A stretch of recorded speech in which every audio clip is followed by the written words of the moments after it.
I want to welcome you here tonight. And we do have people coming from all over the place. I see a lot from Edmonton, but I see Calgary and Toronto and Fort McMurray.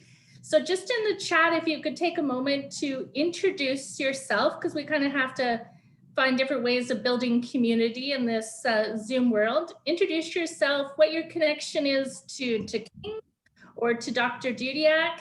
And if Dr. Dudiak has taught you at some point, what is it that he taught you that has stayed with you, that has helped deepen who you are?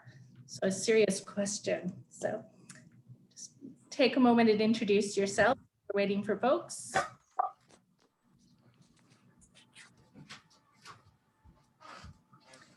And if you could also, Emily, I'll ask you just to make sure that people's mics are off as well. But if you could kindly turn off your mic unless you are speaking.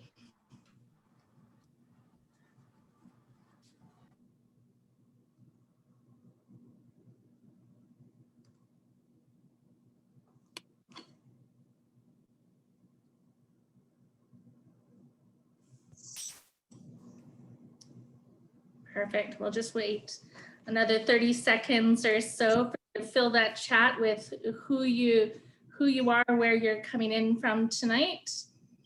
My name is Kathleen Bush, and I'm the manager of community relations, and I'm pleased to present a series of 6 public lectures that we are doing. Last week, we started with Dr. Harris looking at cosmic gratitude. And this week we have Dr. Dudiak and talking about wisdom, and we'll hear a little bit more from them. As well, we have students from that class that will be joining us tonight who will be part of that presentation. As well, I want to give a shout out to Emily Boscher. How do you say your last name actually? Boscher, I think that's it. Boscher. Oh, okay, I was totally wrong. French. Who will be running things from behind the scenes, letting folks in. So thank you, Emily, for joining us tonight. I'm going to hand it over to John Heinen. John is an alumnus from 2004. He was a philosophy minor with Dr. Dudiak and I'm assuming other professors, and a music major. And currently is living up in Fort McMurray and works for CLAC, which is the Christian Labour Association of Canada. And John is going to be introducing Dr. Dudiak tonight. So over to you, John. Thank you, Kathleen. It is a real honor to introduce Dr. Dudiak. Many of you who may know him already, whether you're his student currently or just graduated, or maybe a colleague of his or a friend for many years, or living in the States. I see there's a couple people from the States. It's interesting because I started at King's in 1999, which was the same year that Dr. Dudiak started at King's and became a professor. And if I'm not mistaken, that's accurate. But he became a very influential person in my life. I find him not only to be brilliant, but he's funny. I noticed somebody already has made a comment about his fashion sense. I remember I gave Dr. Dudiak a pair of King's Eagles volleyball sweatpants that he would wear at campus from time to time. And sometimes he'd wrap the string around his head because it needed to be held very high. And we would chuckle about that. And so I find him very funny and brilliant and clever, but I just commented to him, like Dr. Dudiak and I talked about whether I should talk about all his credentials. I was reading through all his publications that he's done and his books, of course, The Intrigue of Ethics, which goes back to when he started around King's, which he claims only 6 people in the world really have, can read, and they're probably the 6 that can write the book at the same time. So, but I think it's a brilliant piece. Anyways, I think that we decided not to go through all of those things, instead just to talk a little bit about my personal experience with him and what we can maybe expect today. And I think that in that sense, it's important to know that Dr. Dudiak has not only been incredibly influential from an academic perspective for me. I find him brilliant. I have lots of friends who just loved his classes and have become friends as well with him, but he also cares deeply about people. And I actually commented on this the other day. I said, it's a little odd, Dr. Dudiak, that you're so incredibly loving because you're also so bright. Usually those things don't always go together. You really care a lot about people, but you're also very, very thoughtful. And so that's maybe the most influential thing I can say about him, that we're probably going to get something really brilliant today, and maybe not answering everything, but it will certainly make us think. But I also feel like we're going to have a discussion with someone who deeply cares about people, and I have felt that over the 22 years that I've known him. So I hope you enjoyed today, and I'm glad to welcome Dr. Jeff Dudiak to lead us. Well, thanks, John. John was a student at one point and has become a friend and been a very good friend, and has been an important friend in my life. And I'd like to thank all of you for coming.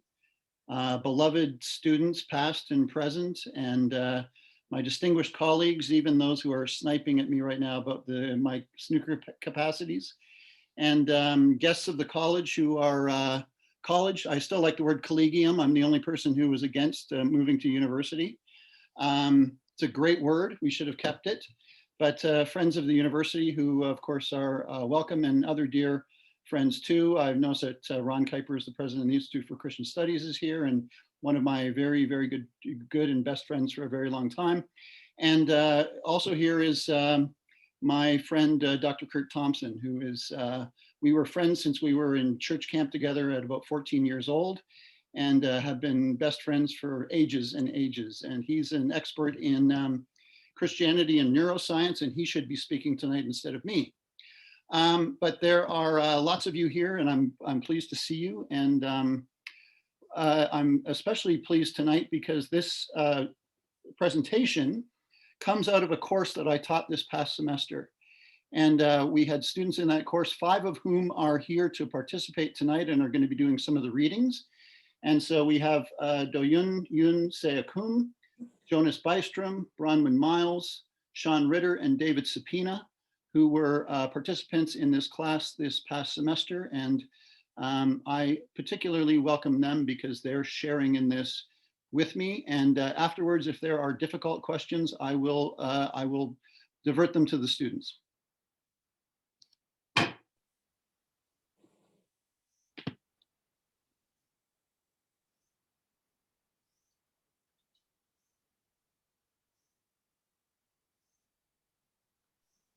Are we on to the first quote?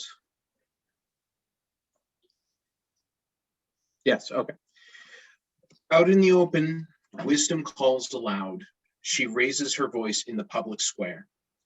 On top of the wall, she cries out. At the city gate, she makes her speech. How long will you who are simple love your simple ways? How long will mockers delight in mockery and fools hate knowledge? Repent at my rebuke. Then I will pour out my thoughts to you. I will make known to you my teachings. But since you refuse to listen when I call, and no one pays attention when I stretch out my hand, since you disregard all my advice and do not accept my rebuke, I, in turn, will laugh when disaster strikes you. I will mock when calamity overtakes you. When calamity overtakes you like a storm, when disaster sweeps over you like a whirlwind, when distress and trouble overwhelm you, then they will call to me, but I will not answer. They will look for me, but will not find me, since they hated knowledge and did not choose to fear the Lord. Since they would not accept my advice and spurned my rebuke, they will eat the fruits of their ways and be filled with the fruit of their schemes. For their waywardness of the simple will kill them, and the complacency of fools will destroy them. But whoever listens to me will live in safety and be at ease, without fear of harm. Proverbs 1:20-33. If in modernity, the dominant intellectual climate of the past 350 years, wisdom was increasingly replaced by knowledge, that is, traditions as the bearers of truth were supplanted by methodological science, in postmodernity, a 20th century phenomenon extending into our own, knowledge is increasingly being replaced by information. The World Wide Web offers every conceivable opinion, unvetted by expertise or prudence. We find ourselves thus 2 steps removed from wisdom, to the point that it is not clear, at least to me, that we even understand what wisdom, as distinct from knowledge or information, might be. Already a century ago, long before the information age became dominant, T.S. Eliot, in the first chorus from The Rock, presciently discerned this trajectory as part of a broader cultural flow. Where is the wisdom we have lost in knowledge? Where is the knowledge we have lost in information? The cycles of heaven in 20 centuries bring us further from God and nearer to the dust. This, if there is anything to it, is particularly disturbing because as our world gets more and more complex, as power systems become more comprehensive, as technologies become more powerful, as political economies become more integrated, our capacities to collectively address the problems generated by this complexity seem to be increasingly diminished.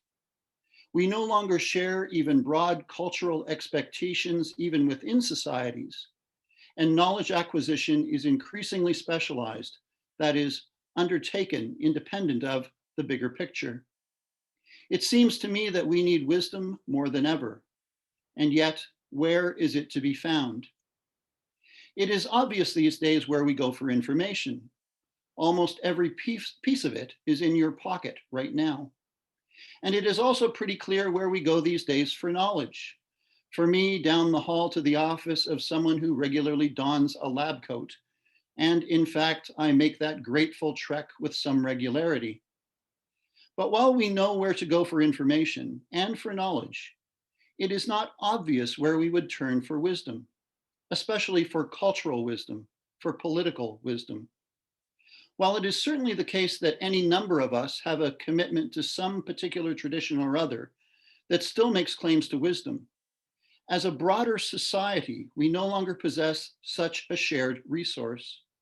And moreover, any attempt to even acknowledge this as a loss raises the hackles of many, modernists and postmodernists alike, for whom wisdom, as distinct from knowledge, is better left behind in the dustbin of history, along with the myths and traditions and authorities that once claimed to embody it.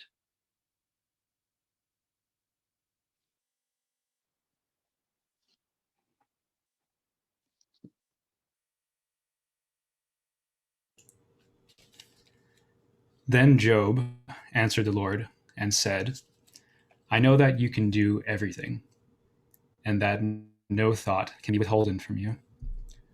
Who is he that hides counsel without knowledge? Therefore I have uttered that I understood not, things too wonderful for me, which I knew not. Hear, I beseech you, and I will speak. I will demand of you, and declare you unto me. I have heard of you by the hearing of the ear, but now my eye sees you. Wherefore I abhor myself, and repent in dust and ashes. Our immediate Job chapter. situation. Oh, sorry, go ahead. Sorry, Toyon. Job chapter 42. Our immediate situation is marked by a troubling tendency towards polarization in politics, in religion, in culture, that is perhaps unprecedented. We human beings have always disagreed with one another, and we have always believed that our side was right and the other side was wrong. There is nothing new in that. But there has been a change. In the first place, a polarized environment is one in which we not only disagree with one another, but our very identity is grounded in that disagreement. In a polarized environment, I define myself as much or more by what I oppose as I do by what I stand for. That is, before I am positively something or another, I am not whatever those over against whom I define myself are.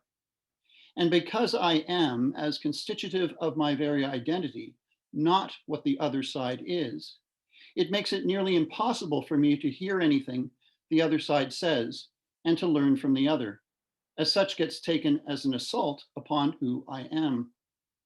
Moreover, and secondly, over against the medieval world picture wherein God's providential plan justified the existence of the other, the loss of the medieval architectonic leaves my other without ontological warrant.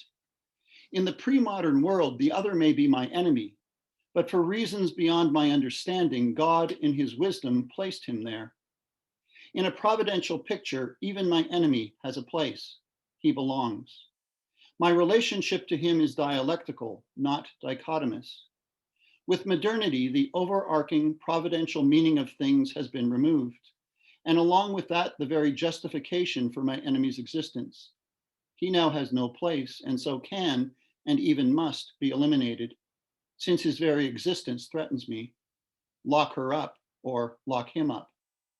And of course, the information age, the algorithms of the internet, keep feeding me what I want to hear, reinforcing my inclinations, and radicalizing me, regardless of which side of the spectrum I tend towards. A fragile self-certainty based upon a self-justifying and violent othering is the result. On all sides, we, campaigners, activists, academics, and advocates, are mad as hell, and we're not going to take it anymore. There will be no peace until justice is done. Our justice, that is, whatever that happens to be. Traditional Judeo-Christian values, inclusion, unfettered liberty, political correctness, the banner under which I march varying, the weaponry the same. My way, the right way, imposed and enforced. Amidst all of the ideological self-certainty and righteous clamor, the patient and measured voice of wisdom stands hardly a chance. For the message of the cross is foolishness to those who are perishing, but to us who are being saved it is the power of God. For it is written, I will destroy the wisdom of the wise. The intelligence of the intelligent I will frustrate. Where is the wise person? Where is the teacher of the law? Where is the philosopher of this age? Has not God made foolish the wisdom of the world? For since in the wisdom of God, the world through its wisdom did not know him, God was pleased with the foolishness of what was preached to save those who believed. Jews demand signs and Greeks look for wisdom. But we preach Christ crucified, a stumbling block to Jews and foolishness to Gentiles. But to those whom God has called, both Jews and Greeks, Christ the power of God and the wisdom of God. For the foolishness of God is wiser than human wisdom, and the weakness of God is stronger than human strength. 1 Corinthians chapter 1, verses 18 to 25. Anyone who was watching the convocation broadcast from King's on the 30th of last month will have noticed in between presentations, our King's logo was displayed, which includes the phrase we have adopted to represent our mission, teaching each other in all wisdom, which is a quotation from Colossians 3:16. I love this about us. When I have an opportunity to speak about Kings, I often quote this, and it is not infrequently top of mind for me as I go about my vocation of teaching philosophy to our students. But in an age when wisdom, when it is not simply confused with knowledge or cunning, or has been almost entirely privatized, that is, when, as I think most common, it has not sunken altogether into oblivion, and in an educational environment that falls on bended knee before the altar of clear and preferably quantifiable learning outcomes, how, even in a Christian university, are we to think about wisdom? And how might it be inculcated in a generation which will need it perhaps more than any before? In the opening chapters of 1 Corinthians, the apostle presents us with a stark contrast between te sophia tu theou and sophia logou, that is, between the wisdom of God and the wisdom of the logos. The Greek word logos has several interrelated meanings, including word and reason and order, and famously opens the prologue to John's Gospel, en arche he ho logos. There are many, though there with a very different meaning than it takes on for Paul in these passages. Given Paul's assertion that God's wisdom is foolishness to the Greeks, as well as scandal to the Jews, I think it is fair to assume that at least a part of the meaning of Sophia Logou is the wisdom of reason. And given Paul's experience of the Greek philosophers on the Areopagus at Athens, as recorded in Acts 16, I suspect it is equally credible to believe that Paul included philosophy in that over against which the wisdom of God is opposed. Although the apparent synonyms for this, the wisdom of the wise, the wisdom of men, the wisdom of the world, etc., suggest that it is considerably more than just philosophy that is under judgment here. But even so, for someone who has spent 2/3 of his 60 years studying and teaching philosophy, and claiming to do so in a Christian way, this indictment must come as something of a warning, even if Christian philosophers are clever enough to find other ways of avoiding what at least appears to be the plain meaning of the text. Philosophy purports to be, it literally means, the love of wisdom. Yet I think there needs to be some genuine fear and trembling in the pretense of teaching te Sophia tu logou in the shadow of Paul's accusations, at least until this wisdom of the logos, of reason, becomes first the wisdom of the word, that is, the logos of John's prologue. And at this point on my 40-year journey, though through a wilderness not without its manna, what that would look like is less clear to me than I'd like it to be.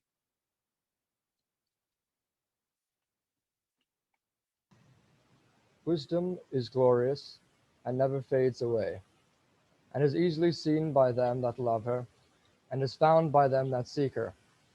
She prevents them that covet her, so that she shows herself unto them. He that awakes early to seek her shall not labor, for he shall find her sitting at his door. Think therefore upon her is perfect understanding, and he that watches for her shall quickly be secure. For she goes about seeking such as are worthy of her, and she shows herself to them, cheerfully in the ways, and meets them with all providence. For the beginning of her is the most true desire of discipline, and the care of discipline is love, and love is the keeping of her laws, and the keeping of her laws is the firm foundation of incorruption, and incorruption brings near to God. The Wisdom of Solomon, chapter 6, verses 13 to 20. As I hope is clear from the foregoing, the professor came to last semester's new offering, Biblical Wisdom in the Age of Science, with less of an agenda than a genuine puzzlement, a cluster of problems that I attempted to translate into a series of questions. I was upfront with students about this. There were no answers in the back of the book. I truly did not know where things would lead. And so students were invited to enter into a process of exploration with me, 13 of them courageously taking up the challenge.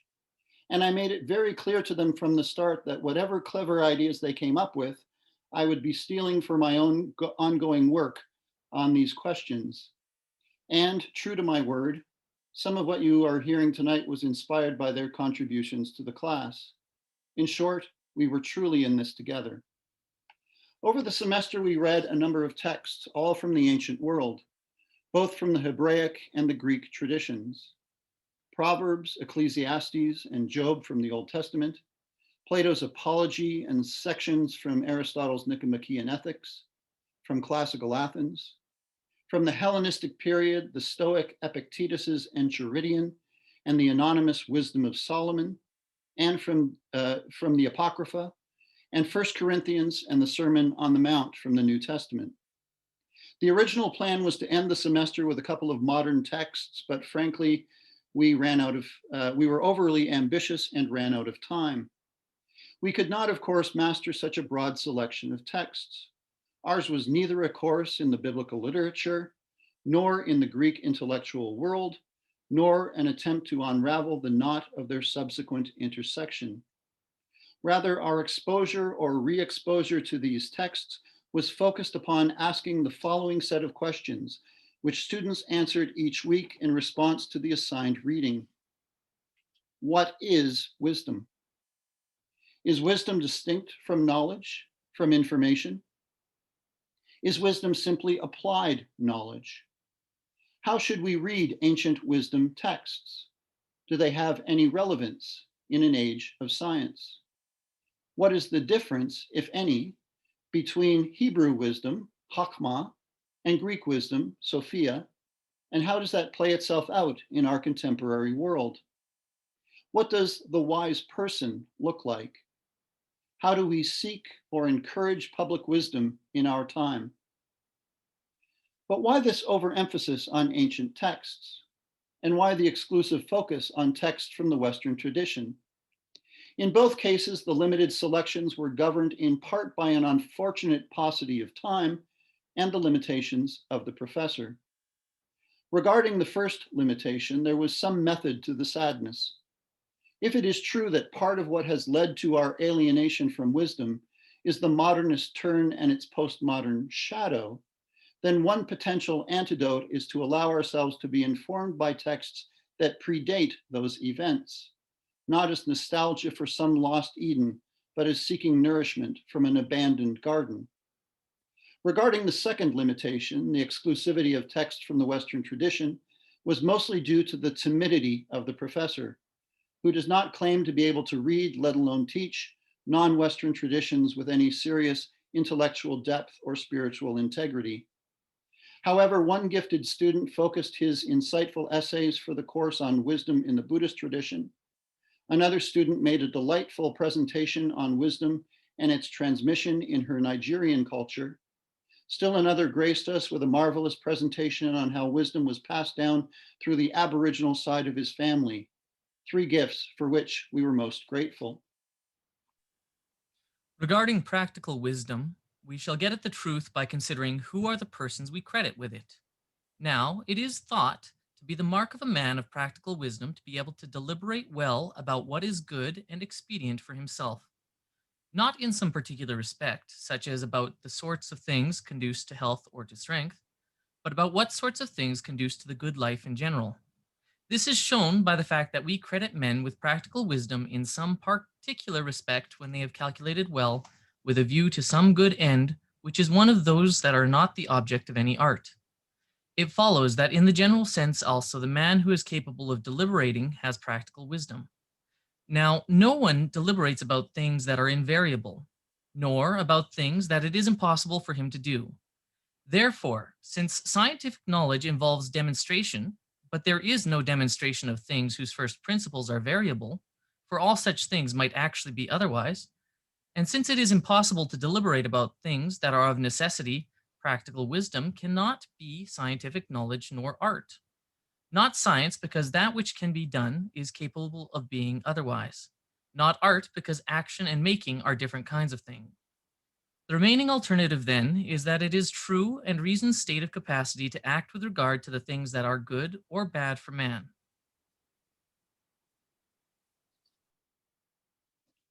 And that was from Aristotle's Nicomachean Ethics.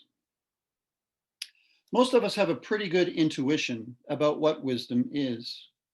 We can imagine an elder hardened and humbled by a life of varied experience, by highs and lows, victories and defeats, joys and sufferings, imparting their hard-earned gains to one whose battles have yet to be fought and whose perplexities lie still ahead. Whether issuing from the palace in Jerusalem or the agora in Athens, from a council meeting in a teepee on the plains or a pulpit in The Hague, from a classroom in Nanterre or from grandma's porch, we know it when we see it, or at least we think we do. But it is another matter, more difficult, more complex, to define it. Challenged by exemplars from different cultural and historical contexts, our first attempts at a definition often run ashore on the rocks of such diversity. Indeed, is it a definition of wisdom that we are after at all? that is, in the Platonic sense of delineating the essence of wisdom, the same fundamental structure that underlies all its variants? Or does wisdom, in a more Wittgensteinian framing of the question, describe a collection of attitudes and activities, only a preponderance of which need to be present in any particular instance for us to see such as a case of wisdom, the variations and differing emphases in such collections giving us differently flavored wisdom traditions? Or is wisdom best approached by means of a phenomenological description of the lived experience of its presence amongst us? Or is the whole point not to be able to theoretically account for wisdom, but to become wise? These questions remain for me, to some large extent, still to be answered. But as a first cut in what follows, I'm going to attempt to delineate 3 moments in the exercise of wisdom, which are not to be taken as linear steps that one must follow through sequentially to the end in order to be wise, but as interdependent aspects that follow one another and qualify one another. Different wisdom traditions may focus more fully on one of these aspects than the others, and constitute the relationships between these moments variantly, but each, as I currently understand it, requires all 3 in some form or other. The Proverbs of Solomon, son of David, king of Israel, for gaining wisdom and instruction, for understanding words of insight, for receiving instruction in prudent behavior, doing what is right and just and fair, for giving prudence to those who are simple, knowledge and discretion to the young. Let the wise listen and add to their learning, and let the discerning get guidance, for understanding proverbs and parables, the sayings and riddles of the wise. The fear of the Lord is the beginning of knowledge, but fools despise wisdom and instruction. From the book of Proverbs, chapter 1. The fear of the Lord is the beginning of da'at, in most translations rendered as knowledge or wisdom, and in Hebrew meaning experiential rather than just cognitive knowledge, including its practical application, and thus part of a cluster of interrelated terms that appear in our passage, including Chachma, wisdom as moral skill, Musar, meaning instruction and discipline, Musar Haskal, meaning the discipline of prudence, and Binah, meaning discernment. One of the important things to notice in all of this is that the distinction that I am making, and presupposing in my articulation of the problem, between wisdom and knowledge would have been entirely foreign to the pre-modern mind. There was no knowledge that was independent of its meaning in some larger moral or providential scheme. That is, there were no pure facts.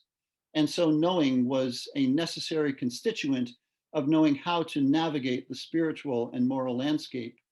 And knowing how to navigate this landscape was constitutive of any and every knowing.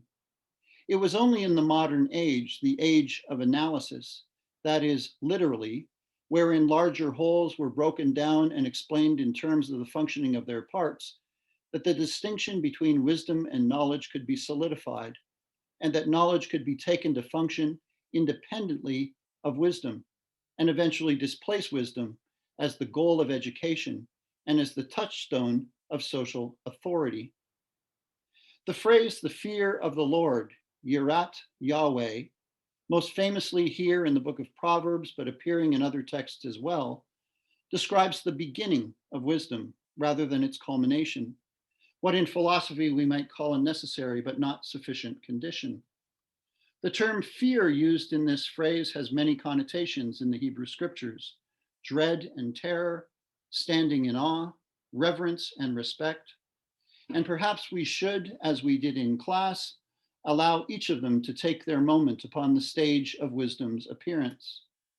But in short, perhaps we could say that the fear of Yahweh is the lived recognition that while God is God, we are not God.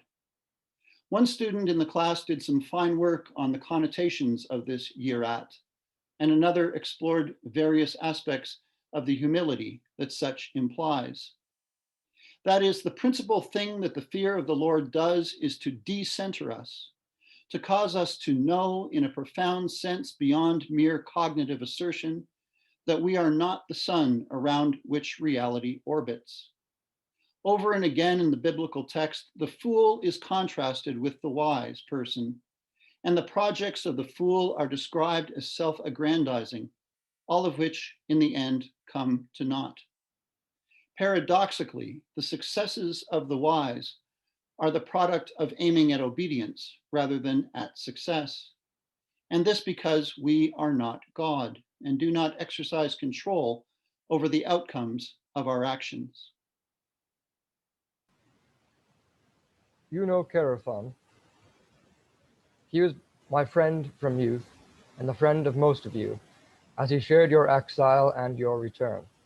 He went to Delphi at one time and ventured to ask the oracle if any man was wiser than I, and the Pythian replied that no one was wiser. Carathon is dead, but his brother will testify to you about this. Consider that I tell you this because I would inform you about the origin of the slander. When I heard of this reply, I asked myself, whatever does the god mean? What is his riddle? I am very conscious that I am not wise at all. What then does he mean by saying that I am the wisest? For surely he does not lie. It is not legitimate for him to do so. For a long time, I was at a loss as to his meaning. Then I very reluctantly turned to some such investigation as this. I went to one of those reputed wise, thinking that there, if anywhere, I could refute the oracle and say to it, this man is wiser than I, but you said I was. Then, when I examined this man, my experience was something like this. I thought that he appeared wise to many people, and especially to himself, but he was not. I then tried to show him that he thought himself wise, but that he was not.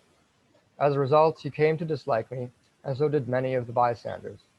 So I withdrew and thought to myself, I am wiser than this man. It is likely that neither of us knows anything worthwhile. But he thinks he knows something when he does not, whereas when I do not know, neither do I think I know. So I am likely to be wiser than he to this small extent, though I do not think I know what I do not know. Speech by Socrates from Plato's Apology.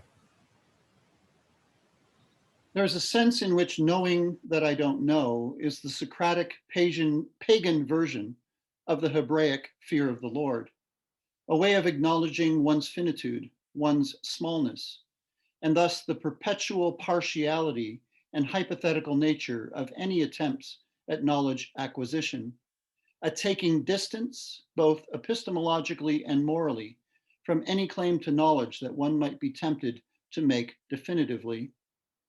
Indeed, this taking distance from ourselves is perhaps a unique capacity of humans, of Homo sapiens, those of the family of hominidae, that is, of the great apes, who are sapient, that is, wise. What is it about our species that we alone, among all of the animals, are qualified as wise? Anthropocentrism, certainly, but I think something more as well. While I suspect I may get some argument here from animal biologists, and I'm waiting for John Wood, I would still want to argue that it is we humans that uniquely, or at least preeminently, are capable of taking distance from ourselves, and in the first instance, namely from our instincts. When other animals are hungry and there is food, they will eat. We can overcome our instinct to feed and choose instead to fast, for religious reasons, for health, for vanity. When the time is right and there is an available mate, other animals will do what comes naturally, as the old song by Irving Berlin puts it. We humans, alternatively, can and often do overcome that instinct and choose instead to be celibate or faithful to one person. When faced with the threat, the instinct for flight or fight kicks in for other species. It does for us too, of course, but we can choose through conviction and principle to stand and die instead. While fully natural, we can resist nature, redirect it, remake it, take distance from it. We are, to name this capacity otherwise, not only natural, but spiritual. This is a remarkable capacity. This is Homo sapiens. But this remarkable capacity means also the capacity to take distance from our perspectives on things, whether those be our cocksure ideological commitments, our dogmatic theological articulations, and particularly important in our context here, our confidence in the academy with the increasingly narrow perspectives imposed upon us by academic specialization. Taking distance provides perspective, namely a perspective upon my perspective. The lenses through which we see our world, that is, the perspective that we take upon it, like all lenses, both brings things into focus and distorts that which is not in focus. And that is why seeing the world through a single lens, ideological, theological, disciplinary, provides knowledge of that which it reveals, but if taken for knowledge itself, distorts as much as it clarifies. Elsewhere in the Apology, Plato has Socrates mock those experts who believe they are wise in general because they possess some specialized area of competence. Wisdom is not to abandon our perspectives, as we can only see through some lens or other, but to recognize each and every perspective as a perspective, as one among others, partial, tentative, finite, questionable, relative, an abstraction that reveals and conceals. Wisdom is to take distance from the pretension that my perspective, our perspective, whoever we happen to be, is absolute or totalizing, which is not to say that some perspectives are not better than others, especially for certain purposes, which means that in the end, one needs not only take distance from any and every perspective, but also take distance from taking distance itself. Socratic wisdom is skeptical, not a skepticism. Or to put this point in the familiar terms of another sage, why do you look at the speck of sawdust in your brother's eye and pay no attention to the plank in your own eye? How can you say to your brother, let me take the speck out of your eye, when all the time there is a plank in your own eye? You hypocrite. First take the plank out of your own eye, and then you will see clearly to remove the speck from your brother's eye. Matthew 7, 3-5. With regard to whatever objects give you delight, are useful, or deeply loved, remember to tell yourself of what general nature they are, beginning from the most insignificant of things.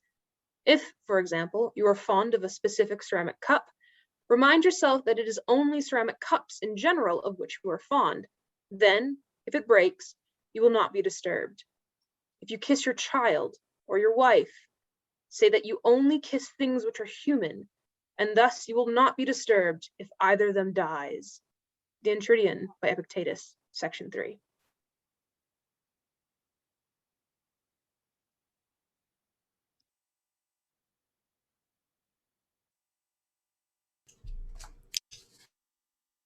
Do not store up for yourself treasures on earth, where moths and vermin destroy, and where thieves break in and steal.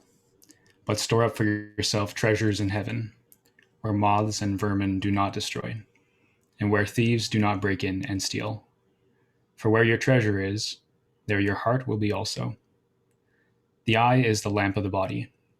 If your eyes are healthy, your whole body will be full of light. But if your eyes are unhealthy, your whole body will be full of darkness. If then the light within you is darkness, how great is that darkness?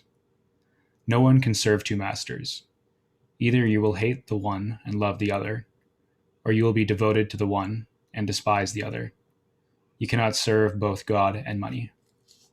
Jesus, the Sermon on the Mount, Matthew 6.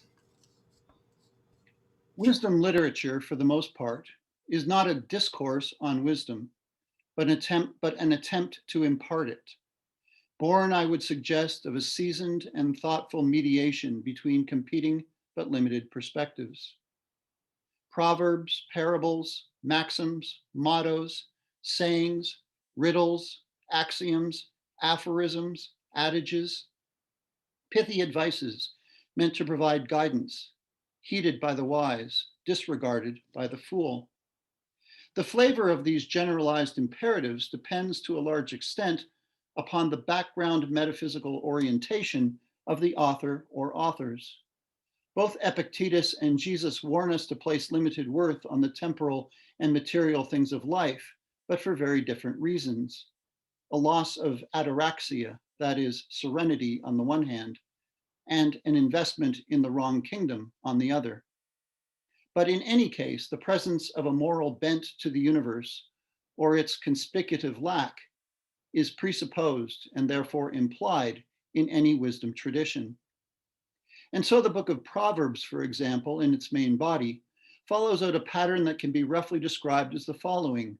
Do X, that is, fear God and follow his commandments in some area or other, and the result will be blessing. Do Y, that is, ignore God and his commandments, and you will be cursed. The wisdom literature presents us then with good general rules to follow. Eat well, and you will be healthier. Save your money, and you will be able to retire comfortably. Love others, and they will love you back. But we all know those who have obsessed about their diets and have fallen desperately ill. We all know those who have done everything right financially, and circumstances have gotten the better of them nevertheless. And we all know that the faithful are sometimes betrayed.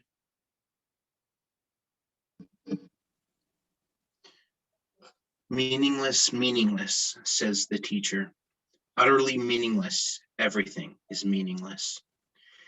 What do people gain from all their labors at which they toil under the sun? Generations come and generations go, but the earth remains forever. The sun rises and the sun sets and hurries back to where it rises. The wind blows to the south and turns to the north. Round and round it goes, ever returning on its course. All streams flow into the sea, yet the sea is never full. To the place the streams come from, there they return again. All things are wearisome, more than one can say. The eye never has enough of seeing, nor the ear its fill of hearing. What has been will be again, what has been done will be done again. There is nothing new under the sun. Is there anything of which one can say, look, this is something new? It was here already long ago. It was here before our time. No one remembers the former generations, and even those yet to come will not be remembered by those who follow them. I, the teacher, was king over Israel and Jerusalem. I applied my mind to study and to explore by wisdom all that is done under the heavens. What a heavy burden God has laid on mankind. I have seen all things that are done under the sun. All of them are meaningless, a chasing after the wind. Ecclesiastes 1, verses 2 to 14. The title of this presentation is All is Vanity, Ecclesiastes for Today. Some of you may have noticed that I have ignored Ecclesiastes until the very end, but I want to suggest that it plays an important role in the little story about wisdom I've been struggling here to understand and articulate. And this is because Ecclesiastes, as an unsettling postscript to any story we might tell about what we know, counters any good advice we might give or take with a word of uncertainty.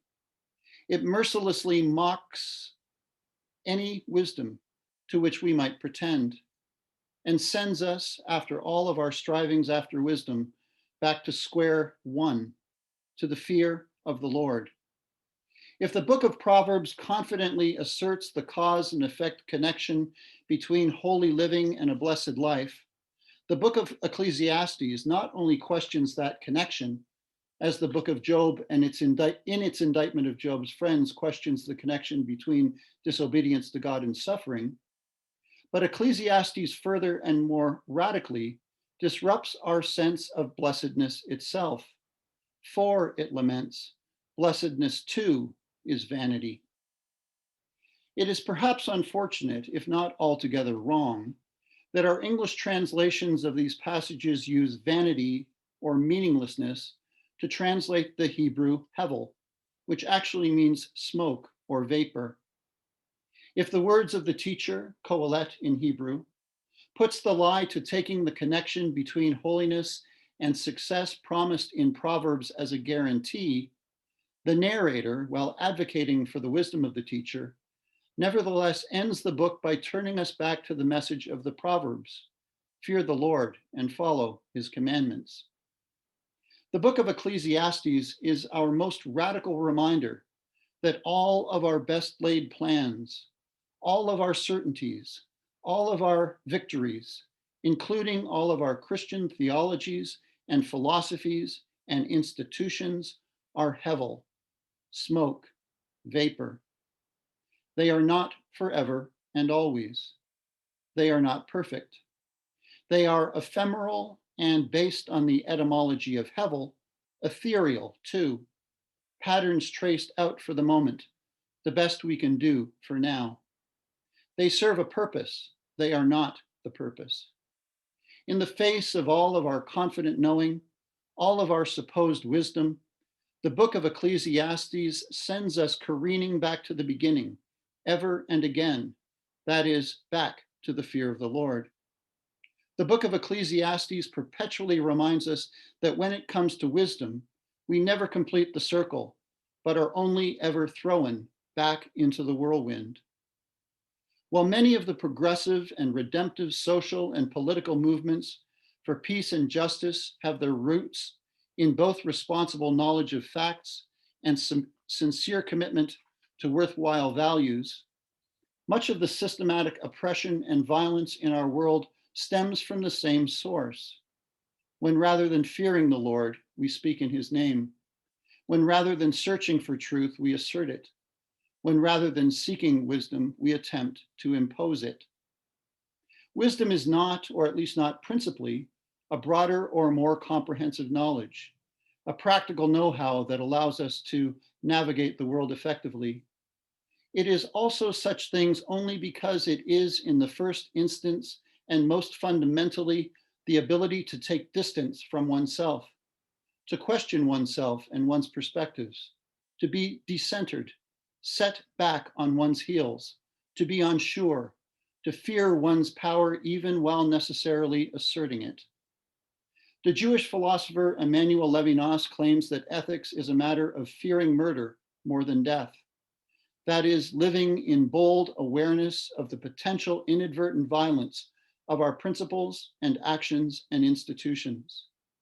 He goes on from there to redefine philosophy not as the love of wisdom, but as the wisdom of love. May I suggest that that is quite a good description of the fear of the Lord in action. What is crooked cannot be straightened. What is lacking cannot be counted. I said to myself, look, I have increased in wisdom more than anyone who has ruled over Jerusalem before me. I have experienced much of wisdom and knowledge. Then I applied myself to the understanding of wisdom, and also of madness and folly. But I learned that this too is a chasing after the wind. For with much wisdom comes much sorrow. The more knowledge, the more grief. Ecclesiastes chapter 1, 15-18.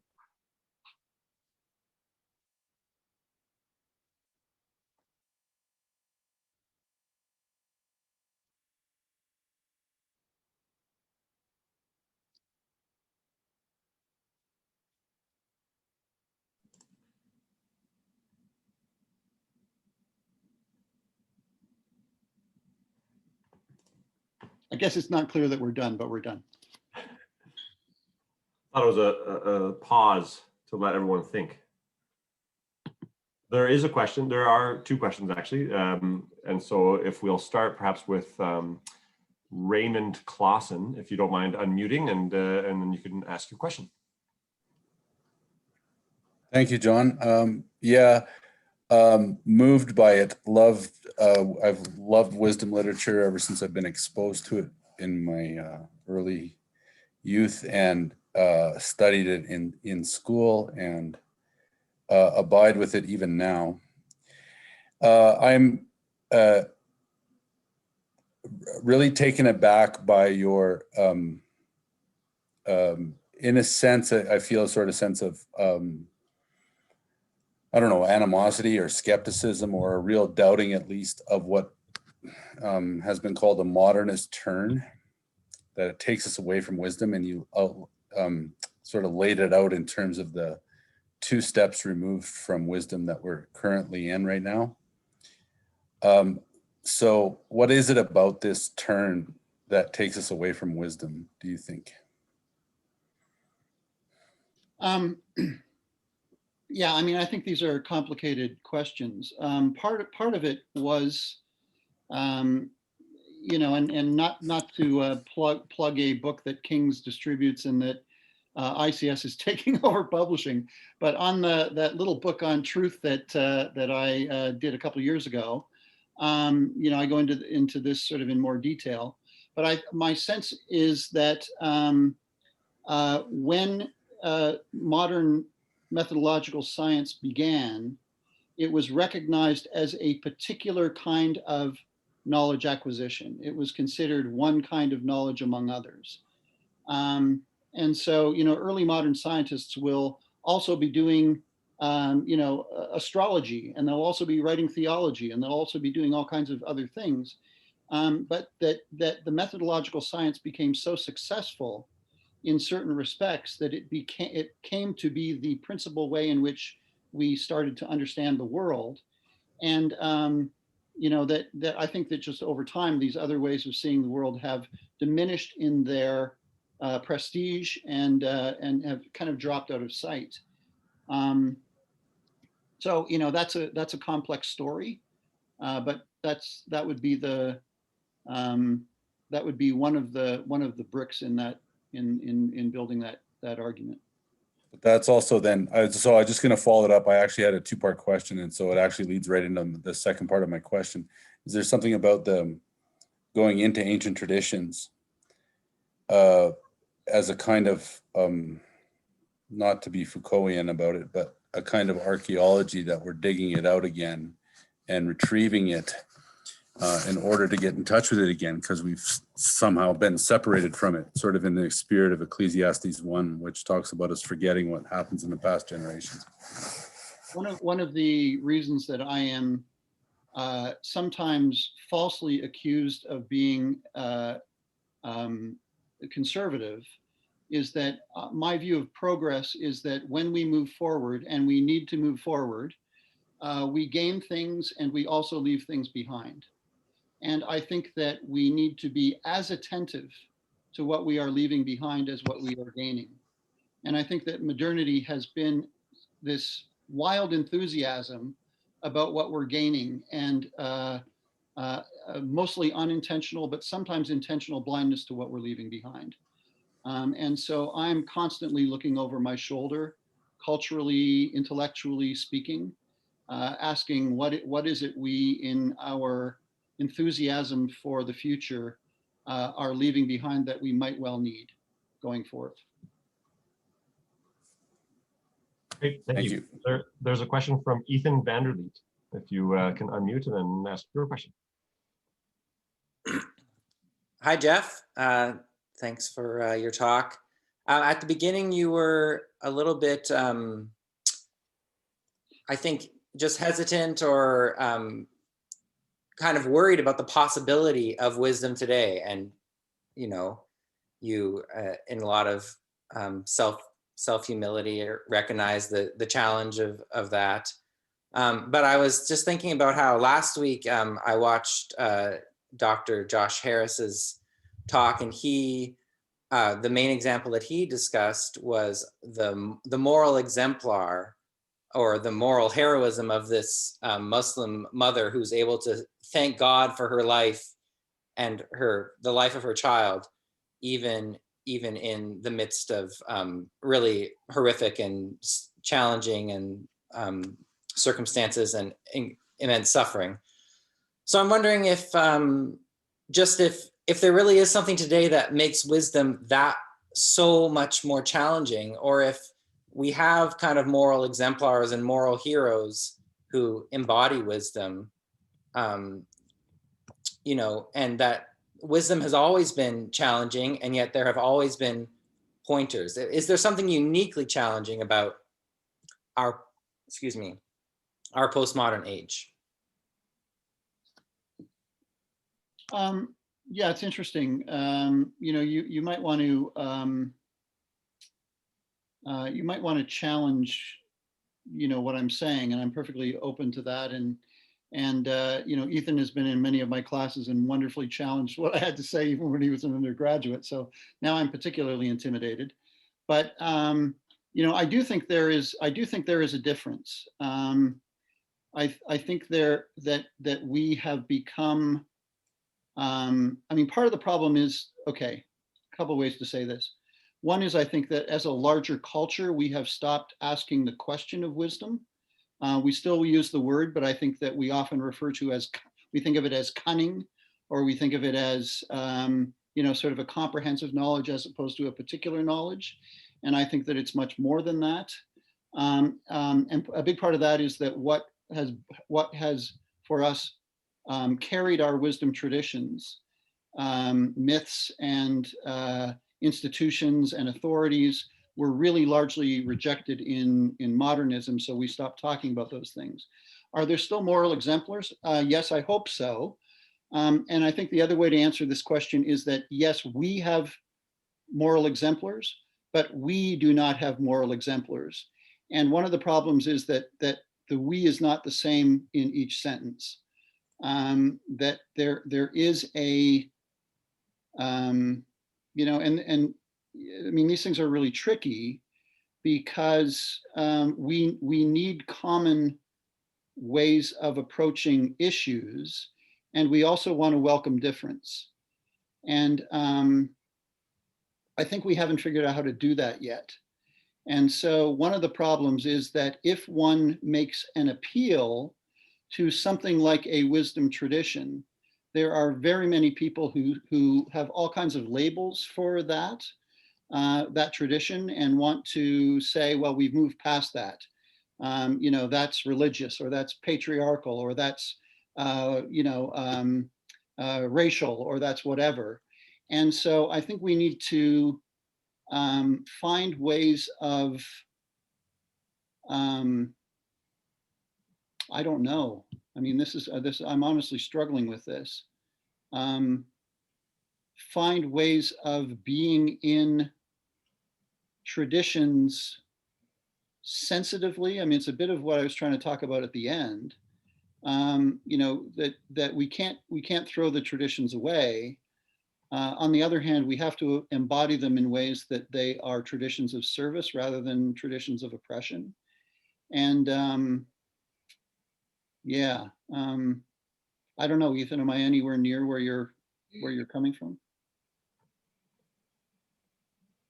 Yes, definitely. But yeah, I guess I'm just kind of asking if you think wisdom was hard in the pre-modern era as well, or if maybe that sort of unified cultural perspective you're talking about actually allowed for wisdom to be, like you say, more part of just the kind of framework of a society, whereas now, there's not an agreement on what amounts to a wisdom tradition or whether it's a wisdom tradition. But I just feel like, these moral heroes, who maybe we would want to call wise, arise in every age, and it's always a struggle for moral heroes to arise, and it's always admirable, and that can happen in our age as much as any other. Yeah, I guess maybe the inadequate way I would put it for now, I think it's always been equally hard. I think it is now differently hard. Great, thank you.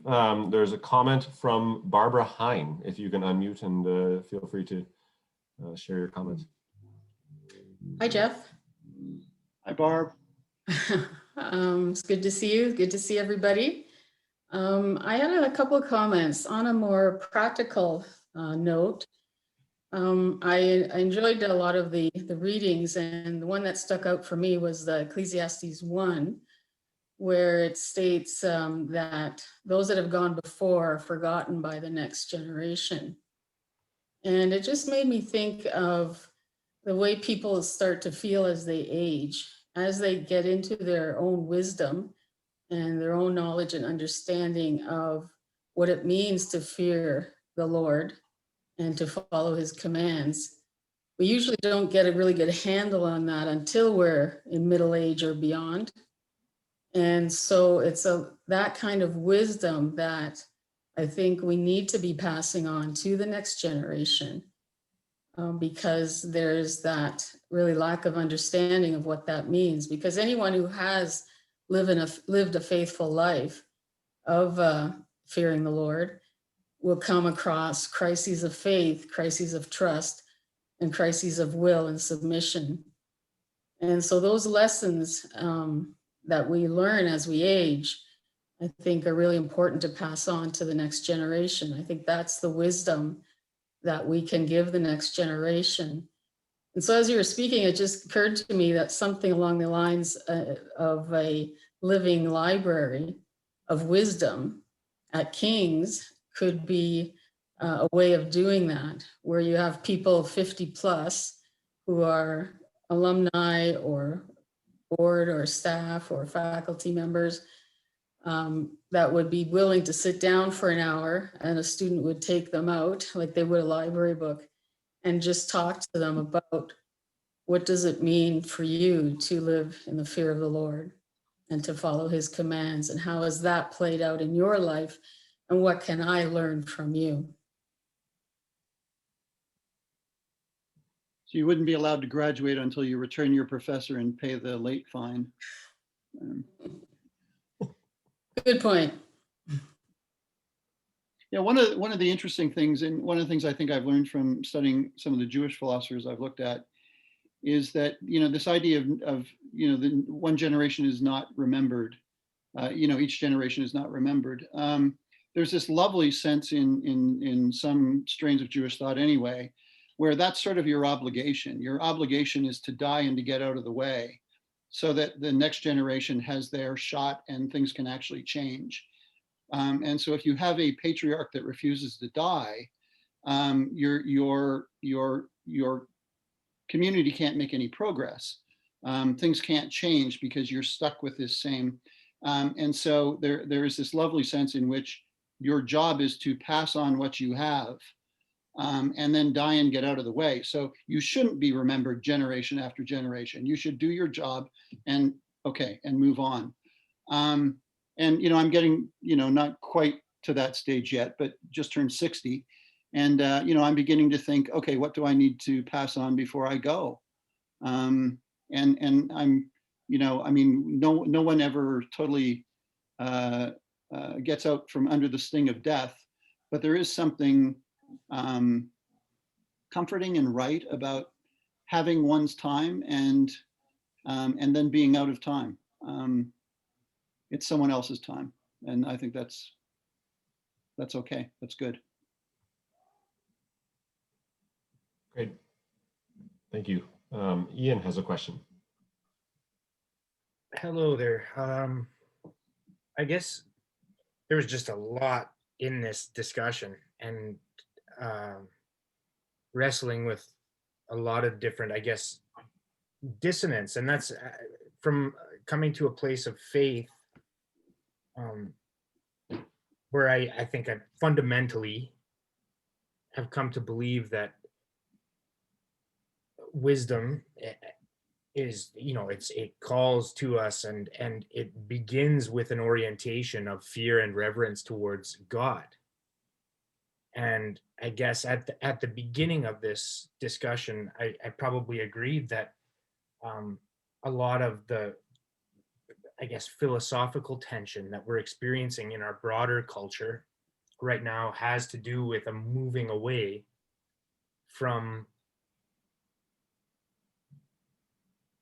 a foundation that is, agreed upon, and also a general openness to ideas that are competing with a canonized body of literature that speaks to the character and nature of that God. And I mean, even at this school, I've I think contended in some sense with an openness without any depth to some ideas that, and even under the guise of progress or the guise of social justice, being accepting of others or inclusivity, those words they're really nice to the ear. But without any sort of rigorous, and for me, I mean, the grounding in this, and that's part of the reason I came to this school. But without sort of that being on our knees in relationship to God, and this body of wisdom, it's carried by people. And this is from my experience. I believe it so deeply that when I hear words like progress, or when I hear words like inclusivity, I think, what does that mean? And I guess I don't have the answer, but that is a tension that I experience, is when Christ says, let no man call you rabbi. That is something to wrestle with when we talk about Paul's words, where he says, teach one another and admonish each other in wisdom. And it's, wow, it was an enriching time to wrestle with all of this. But I guess I don't have a question. I just had to blah what's been going on in here. Yeah, well, you don't have a question. I don't have an answer. But Yeah. I do think that that it's really important that we are capable of taking distance from all of the positions that we take, and hearing other voices. And usually that's meant that the dominant tradition needs to hear the positions of the minority groups. And I think that's true. I think that is true. But the other is also true. We also get, there are things born in our traditions that are important for us to maintain and to stay connected with. And so, something like inclusivity can be as dogmatic as, something that comes from the biblical tradition, when it's imposed, or, so I think wisdom is required all around from every side. And that in some ways doesn't solve the problem, but it gives us the capacity to begin to listen to each other and, genuinely hear each other, as opposed to, now we are really in this battle of ideas. And I think increasingly so, and they're not even really ideas anymore. They're ideologies. And I said a little bit about it. I want to think a lot more about it. But this whole move towards polarization in our culture is really disturbing, because we end up pitting ourselves against each other. And so, one of the reasons that, I think that it's difficult in many conversations to be a Christian, because things like science have been opposed to Christianity. And so if you want to be a Christian, you have to be opposed to science, or, whatever. So we think in these terms that push ourselves away from each other, which is hugely problematic. And so the absolutizing of any of these ways of being in the world, I think, is something we need to question, to keep in question. We're getting lots of questions. So Jeff, we'll move on to the next one. Thank you for the questions, everybody. John Wood, are you still interested in, or do you want me to read your question? I can read it as well, so that you don't have to worry about unmuting. He's got it. You'd think after a year of Zooming, you'd be able to think and unmute at the same time, but that's pretty challenging. Jeff, fascinating stuff, and so many links here, as everybody's noticing. In your response to Ray, and that arrogance of modernity, especially as it's embodied in the science. It reminds me a bit about Wendell Berry, and his writing on the way of ignorance. I've got a whole series of books behind me on ignorance and what we don't know. And you had this wonderful, the question at the beginning here was, what has Jeff taught you? And Jeff, remember that philosophy of sciences class that you and I and Chris Pete wandered our way through some years ago. And I still use the diagram you said of where you take from the Greeks kind of a knowledge and you just do it as this, was down the whiteboard all the way down the side of the room. It's expanding knowledge. And then you said, yeah, but there's light shining on that from some other place. I think you were talking about Heidegger, saying, hey, and all of us, there's a beautiful picture of what we don't know, that there's the other. And of course, that's what Ecclesiastes is trying to say it to us as well, is that we're just creatures here. And that is such a challenging piece, because it does confront us with our finitude and our death. And so I've been thinking about that, and I want to tie this back to your question, because you took human exceptionalism, and you said I might have an exception to your definition of exceptionalism. And I want to nuance it, because I think it's different than maybe what people think. It's not that humans aren't important and aren't the center and aren't different. That's not the question. But it's always remarkable to me that we so focus on what humans think. We start with humans and we end with humans. And there's the rest of the entire creation out there that we are wildly ignorant of and often don't care about. And you said you wander down the hall. So I want to know, why do you wander down the hall to the scientist and the lab coat people? Because my experience is that most people aren't too interested in that, except for utilitarian stuff. And I don't think you're coming for utility. I think you're coming for something else. Anyway. Yeah, well, sometimes I am coming for utility to find out what to do with the tree in my yard, or to find out which vaccine to take, or what I mean, I do ask those questions too. But it's often just I'm provoked by something I read in a newspaper or see somewhere, and I just don't understand and want to have a little better grasp of what's going on by someone who actually knows what they're talking about. And part of it, of course, is that all of these perspectives give us something. Scientists see a lot of stuff that I don't see. Right. I haven't polished that lens.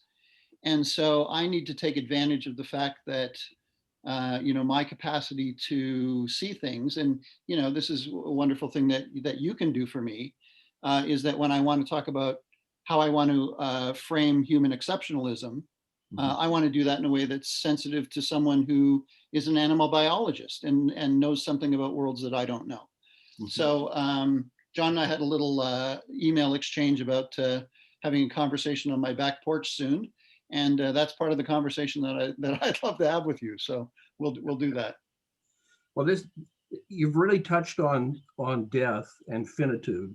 And, that's the necessity of death is the question that I've been asking from the lens of an ecologist. And suddenly when you ask it that way, and don't ask it from the lens of a human, but you say, why is there finitude built into the creation? It's there. And as I say to my students sometimes, it wasn't Darwin's idea. He didn't come up with it. He tried to explain what was going on there. And I think your class has wonderfully shown us tonight the importance of finitude. And it's central to who we are. And there's much more in this conversation. And I sense the kind of power of our conversation to speak into the cultural moment by using the kind of lens that you're talking about. So thanks. John, I'm happy to, I don't know how much time we have, but I just want to note that Barbara Carville asked some time ago in the public chat, is wisdom teachable in schools? And this is, as a philosopher, this is something that I've really been struggling with. I have often told students in my classes that what I'm capable of testing them on, I actually think is not very important. And so, the grade that they get actually does not reflect what I really think is important that they get from the class. And so I'm trying to teach something like wisdom. I don't know exactly how to do that. I am absolutely convinced that it is not measurable, and that you can't give it a grade. I'm absolutely convinced that the current Alberta government is not going to fund it, but I think it is more crucial than what they will fund. So, a big part of this is struggling with what I have been trying to do for years and am trying to make sense of for myself. And I'm in a real place of genuine, this isn't one of those show trial things. I'm genuinely perplexed by these questions. And yeah, normally wisdom is linked more to older age, right? And yet I know there's a book about how to teach wisdom, I think for Blomberg, which I haven't read, unfortunately. But so how our Christian schools can be different, right, from other schools, public schools who give most of information and some knowledge. And some people say it's somehow Christian wisdom. And yet there is something about wisdom that is linked to life experience, and those little ones don't have it yet. So, and even high school students and college students don't have it yet. So yeah. Well, I know I resonate with that too. Yeah. And I know a lot of older people that don't have it yet either. And I certainly have my moments of not having it. So, sure. Yeah. I think we'll take one more, and it's Ron Kuipers, who is waiting very patiently. And sorry to those who ran out of time, but Ron, it's go time. Thanks. Thanks for your talk, Jeff. When you raised the idea of modernity as a kind of singular kind of leave taking from wisdom, or leaving of wisdom behind it, I kind of got thinking I'd like you to hear what your thoughts about this are. I've been thinking a bit about, I guess this is kind of an Ecclesiastes type inspired question, because I'm thinking there is nothing new under the sun. So modernity and the modern reliance on human rationality for progress and trust in our own capacities for control and everything like that isn't a spiritually new thing in human history, right? It's what I guess what I'd like you to comment on. So I'm wondering, if the fear of Yahweh is the beginning of wisdom, could we say that the modern turn toward trusting our own rational capacities for salvation, our own capacity to manipulate and control the course of history, is but perhaps one of the most recent of a recurring tendency among Homo sapiens to take leave of wisdom? So could the context of oppressive empires, like if you think of Egypt or Babylon or Rome, be compared to our current age of empire? So in which the early books of the Old Testament are of course written in those times, and seem to target an all too human tendency to prefer domination and control to trust, vulnerability, and mutual care and reliance, or what the Bible calls shalom. So I just kind of wanted to sort of, do you think modernity is special in some way, historical sense, or do you think it's a recurring thing, a recurring temptation, and we're just living in a kind of just a technologically really ramped up version of something that's as old as human civilization? I would, these are difficult questions, and I would probably answer yes to both. Yes, I think it's the same old question, and yes, I think it's taking on new form. It has a different manifestation in modernity. So I don't know how to articulate these things. I'm looking at the clock. I don't know how to say that in a way that's adequately thought out. But there is, certainly the book of Proverbs is precisely addressing you know, the lack of wisdom. So clearly it was, the lack of wisdom was around. And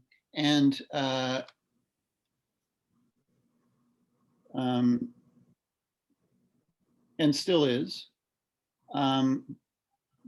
But I think there are different cultural manifestations of what that looks like in different periods of time. Yeah, I don't know. I mean, I have to think more about that, Ron. I'm not sure what to say about it quickly, but yeah. Thanks. Kathleen. Leave it for my buddy Ron to leave me on a completely perplexed note, but yeah. You know what? It was partially why I thought it was valuable to wait for Ron and let him just finish this off here. Good. Well, thank you, Dr. Dudiak and John, for helping facilitating. I really appreciated the students' involvement tonight. And, you know, we were talking about wisdom and even intergenerational wisdom. And I think that having students and lots of different voices here tonight is helping that conversation. I do have limited edition books by Dr. Dudiak. So this is the first edition, and I understand ICS is going to be doing the second edition. If you're interested, I have some books, and I'll just put it in the chat. And I've asked Raymond Klassen, who's going to be speaking next week, to give us a little commercial about what he's going to be speaking about. So I'll put it over to Ray. Well, actually, it's actually kind of a segue from Ron's last question, and it's going to be a real go at modernity, a real talk about modernity and some modern turns towards authenticity. So I'm just going to leave you a little plug here, and I'll tell you a short, real quick story. When I lived in Korea from 2001 to 2006, I made friends with a group of 5 other expats from a number of native English-speaking countries from Canada, the United States, Australia, New Zealand, South Africa. We'd often go to a restaurant and eat pizza. In Korea, they put kernels of corn on their pizza. In a range of feelings of disgust and amazement and even indifference, we discussed every time, is corn an authentic ingredient on pizza? And by what criteria can we call a pizza authentic? Some suggested it had corresponded to some original Italian version, a nationalistic version of pizza that only had dough, seasoned tomato sauce, and cheese. Others argued that Pizza Hut, by putting more ingredients on it, had developed a model of authentic pizza, even though relative to a culture. Some argued that any ingredient, even corn, as long as it was edible and could fit on the pizza physically, was authentic, a kind of "it pleases me" argument. We'll be discussing authenticity next week. Good. Thank you, everybody, for joining us. Do sign up for next week. And Dr. Dudiak, I understand you're going to be turning this into a book at some point. Is that right? One aspires to higher things than one is capable of. So we will have a part 2. So thank you, Dr. Dudiak, and everyone for coming out tonight.